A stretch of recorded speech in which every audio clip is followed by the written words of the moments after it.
Get the hell out of the Indiana Fever's organization. It's too much sabotage. It's too much malpractice. It's too much going on that is beyond Stephanie White.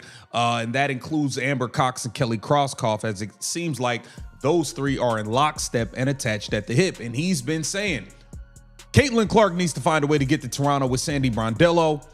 I would love for Caitlin to go play with Sandy. Fans of the Indiana Fever arrived anticipating a basketball dynasty, only to find themselves caught in the sporting equivalent of a reality show reunion special.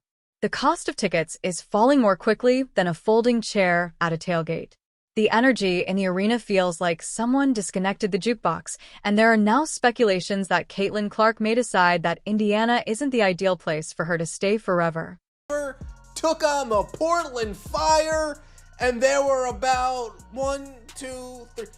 35 people in attendance. Damn!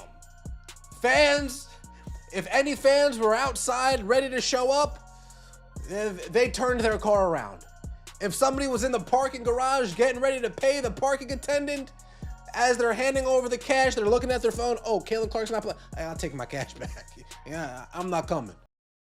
The Indiana Fever appeared to have unintentionally found a professional basketball cheat code a few months ago.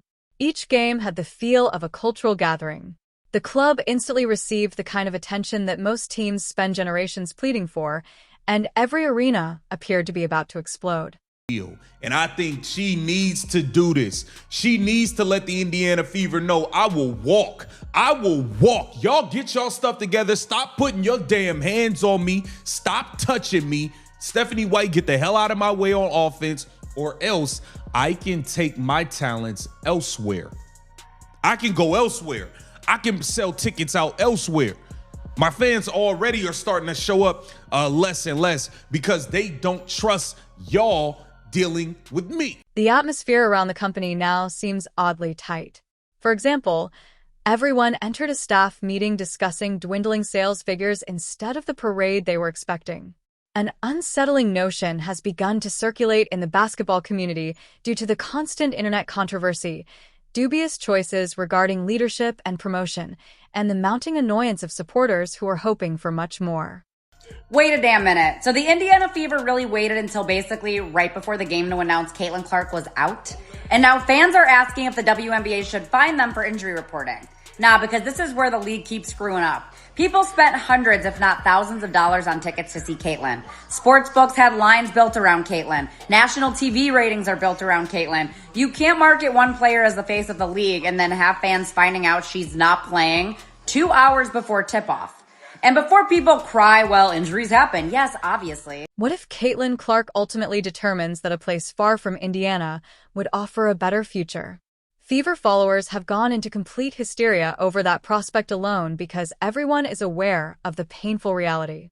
Caitlin Clark is more than simply another gifted athlete in the WNBA. Right now, she is the ecosystem.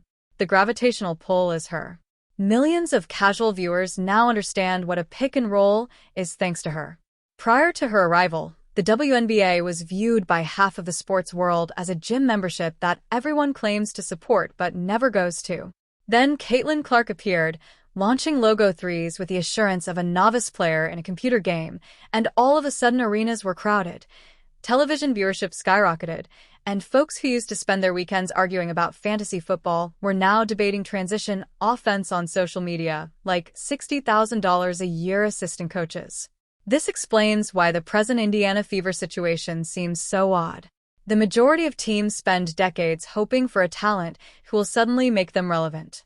After discovering that player, Indiana began to function like a restaurant that unintentionally recruited Gordon Ramsay while still insisting on microwaving frozen pizza. Having a game in which they're at home on a midweek game, and they had 7,000 available seats yesterday in blue, standard retail seats. So if you don't tell people that Caitlin Clark is out, well, then people might still keep buying tickets. And then what you're going to do is you're going to tell them at 5 o'clock or 5:20, announce it then, and then what happens? They've already bought the tickets. Because the upper deck tickets are going for dirt cheap, $10, $11, $8. And you have an announced attendance of 14,010? Fans have been unable to ignore the disconnect. Every choice is scrutinized online like a true crime documentary because people find it incomprehensible that a company with the most marketable basketball player in America consistently makes mistakes during presentations. When supporters started to notice the team's marketing decisions, their dissatisfaction grew significantly. Fans of sports take note of everything. They take note of everything like jersey placement, social media graphics, advertisements, promotional posters, ticket bundles, camera angles, interviews, and even the people who are featured in sponsored material. Fans began to wonder why Caitlin Clark occasionally appeared less prominent than anticipated in Fever marketing, particularly in light of the fact that she is practically the human equivalent of a musical tour that is sold out. The internet instantly changed from basketball graphics to a massive detective board with red string connecting screenshots, ads, and lineup images, as if people were looking into a government plot. Conversations about tickets began to become more offensive in the meanwhile. Going to a Fever game a year ago was like attempting to purchase tickets for an unexpected Beyoncé performance inside a shoe store. Because everyone wanted to see the Caitlin Clark phenomena firsthand, prices shot through the roof. I got to tell you, it's not getting any better. On the sales ticket front, it's not getting any better because now we are officially 1 week away from their second home game. So what am I doing? You better believe I'm going to keep track of these tickets. I am going to look into it. I understand there is a section of the fan base that myself and Ben Daniel and CDS have coined the Slurp FC, Slurp Fan Club, that will slurp up anything this team's willing to shovel into their face. Celebrities were present. Cameras were constantly flashing. In June, Clark's presence alone transformed routine meetings into national events, making opposing arenas appear like playoff games. Then the exhilaration began to show signs of cracking. Inconsistent performances, odd chemistry, coaching confusion, and what they saw as an inability to properly capitalize on Clark's popularity were among the complaints made by fans. Fan disengagement is the biggest threat to a sports organization. While sports owners can withstand criticism, they begin to sweat through costly suits when they see sequences from catastrophe movies with empty seats. This is the reason the whole discussion about Clark perhaps declining a long-term commitment has gotten so heated. Everyone is aware that the Fever need her far more than she needs them, thus the concept itself has a lot of power. The organization would suffer more repercussions than a bowling ball dumped on a glass coffee table if Caitlin Clark ever gave leaving serious thought. Sales of merchandise would plummet. Overnight, national attention would vanish. The rival teams would cease relocating games to bigger venues. It's likely that TV executives would silently gaze out their office windows while making decisions about their lives. There are people walking into this arena who aren't on Twitter, who aren't on whatever, hoping to see Caitlin Clark. There are people probably traveling in from other states, just like they did last year when she was listed as day-to-day for so long when they knew she was not day-to-day. They knew she wasn't coming back. They're there. They're in the arena right now. They're probably finding out. They see Caitlin Clark in street clothes. They're like, wait a second, she's not playing today? I didn't know this. That's the biggest problem that I have. I hope Caitlin as well. I hope that this isn't some sort of crazy injury, but will we ever find out? Probably not. Indiana was given the simplest sports marketing task possible, so the irony is nearly comical. This wasn't some enigmatic reconstruction project that needed 10 years of patience and sophisticated analytics. This is the future face of women's basketball, said the enormous neon sign that was flashing. Please don't make this too complicated. However, for some reason, things continue to get more chaotic. There is a new online discussion concerning player relationships, coaching, rotations, and promotional tactics every week. The club has evolved into the basketball equivalent of someone bickering with family members while attempting to construct IKEA furniture without reading the instructions, because fans anticipate instant excellence once a generational talent is involved. Stephanie White has been heavily criticized. That is the responsibility that comes with being a star coach. Fans begin to act as though they are witnessing a hostage crisis masquerading as basketball strategy if offensive sets appear haphazard for one quarter. Then there is the matter of player hierarchy, which sports fans approach with the same fervor as discussions about ancient royal succession. I remember it was Caitlin Clark I don't know if it was her, but I believe it was definitely one of the assistant coaches. She was doing one of these, and then she yanks Caitlin Clark off the court. Like, bro, why are you trying to micromanage her? If you're going to have that type of conversation, you do it behind closed doors in the locker room, and you're face-to-face. And also, that should be Stephanie White's job if she has an issue with the player, because she's the head coach. I'm telling you, Caitlin Clark is sick and tired of his coaching staff. I don't care. Caitlin Clark is the main draw, but some Clark supporters think the organization goes out of its way to protect other athletes. For instance, Kelsey Mitchell has been involved in countless online debates because some fans feel that rather than completely capitalizing on Clark's success, the franchise strives too hard to establish equal promotional balance. Because sports fans read every image, caption, and statement like hidden messages inside a treasure map, Raven Johnson's mentions and promotional discussions caused yet another tidal wave of reactions. The fact that none of these discussions would take place without Clark's enormous cultural influence is what makes this situation particularly intriguing. Nobody debates marketing visuals for unrelated teams for hours. No one examines the demand for tickets for franchises that no one is interested in. Her effect is evident in the turmoil itself. While the internet acts like raccoons fighting inside a dumpster behind a casino, she has achieved that uncommon level where every public statement she makes sounds polished and controlled. While internet fans are creating complex hypotheses about sabotage, favoritism, and incompetence, organizations consistently project an image of stability, professionalism, and focus. I promise you this, that building did not have 14,000 people in it. I saw videos and pictures of that building. That building had 7,000 easy empty seats. You want to know how I know? I used to go to Heat games all the time, and every one of their games is sold out. But none of their games were full because people just don't go. And when you find out that Caitlin Clark's not playing, well, you know what? I'm going to turn my ass back home and go home. I'm going to pay $10 for this ticket. I'm not going to go. Public relations staff members are undoubtedly looking blankly at computer screens somewhere in Indiana, wondering how a standard promotional shot became the subject of a 3-day online civil war. However, it is still impossible to overlook the larger problem. Eventually, star players want organizational competence, consistency, and vision. Because they are famous, great athletes are able to handle pressure, criticism, and expectations. They find it difficult to put up with dysfunction. No one wants to be stuck in a never-ending reality show during their prime. Supporters of Clark contend that she ought to arrange celebrity divorces.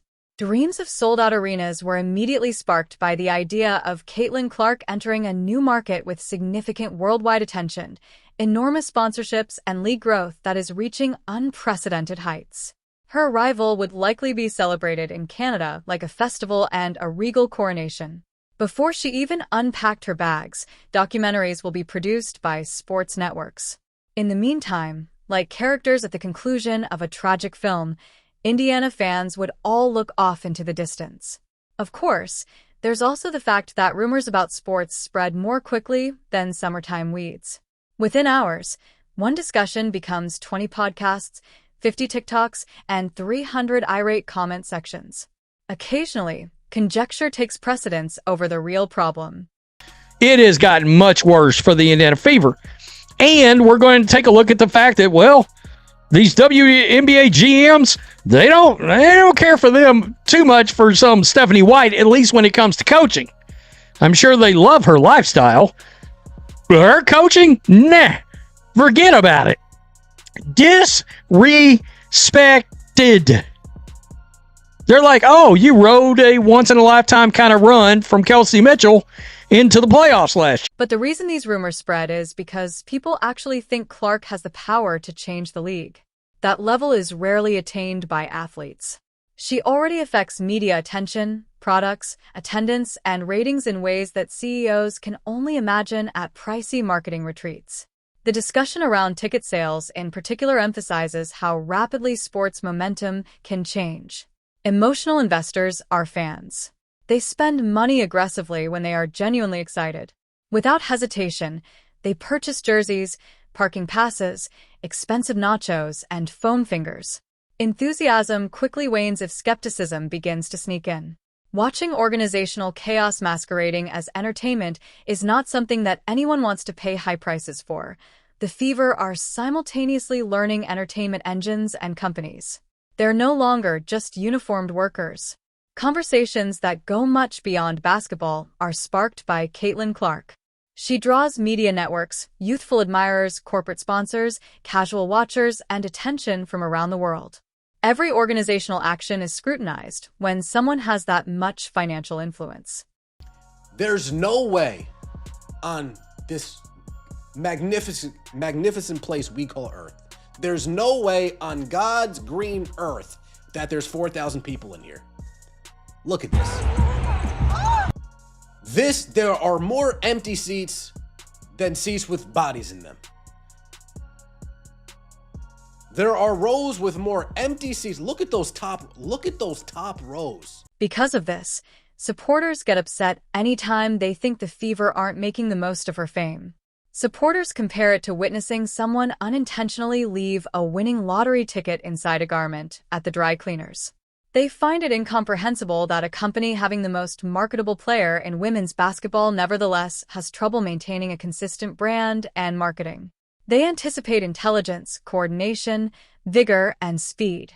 Expectations were so high the moment she joined the league that anything less feels disappointing. The reality of generational stardom is whether it is fair or unfair. These circumstances are no longer graded on a curve. Every small issue is regarded like a constitutional crisis, which occasionally makes the conversation surrounding the Fever inadvertently funny. A pattern of substitution turns into a 5-hour online dispute.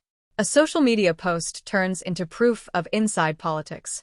Fans become emotional philosophers who question the purpose of basketball itself after a losing run. Although sports fandom has always been theatrical, the Caitlin Clark age has intensified the mayhem. It has truly gotten to the point, you guys, where you can't really trust much of anything that comes from this front office. And again, I feel like I've given so much grace. I've given so much grace because I understand from a coaching and a player's perspective that you want to protect your players.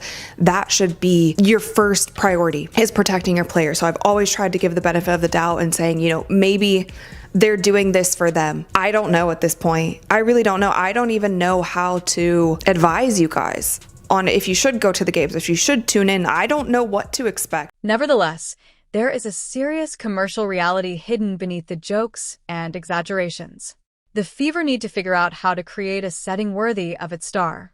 History demonstrates that when organizations seem aimless, exceptional athletes eventually become impatient. Loyalty is not ensured by talent alone. Players want leadership to be trusted. They desire a distinct vision. They want proof that everyone in the building is aware of how big the opportunity is. It's obvious that a lot of fans don't think confidence exists right now. Every defeat sets up a fresh wave of criticism. All of a sudden, the company feels stuck in a never-ending cycle of damage control. Meanwhile, despite being under constant public scrutiny, Caitlin Clark continues to bear high expectations. Influencers, podcast hosts, TV personalities, and fans who suddenly think they have PhDs in basketball psychology assess every game from 12 various perspectives. A bad shooting night turns into a national conversation. One outward display of annoyance turns into proof of an inward breakdown. This kind of fame must be draining. Living in a fishbowl as millions of strangers discuss your professional path in real time is what it seems like. There should be some accountability on that coach, because you shouldn't be having these type of games. You can blame the players all you want, but guess what? The over 100 points is on her, in my opinion. Because there was one play, Kelsey Mitchell was guarding a center. Why? Why is Kelsey Mitchell guarding a center? And this is during when Aaliyah Boston was on the court.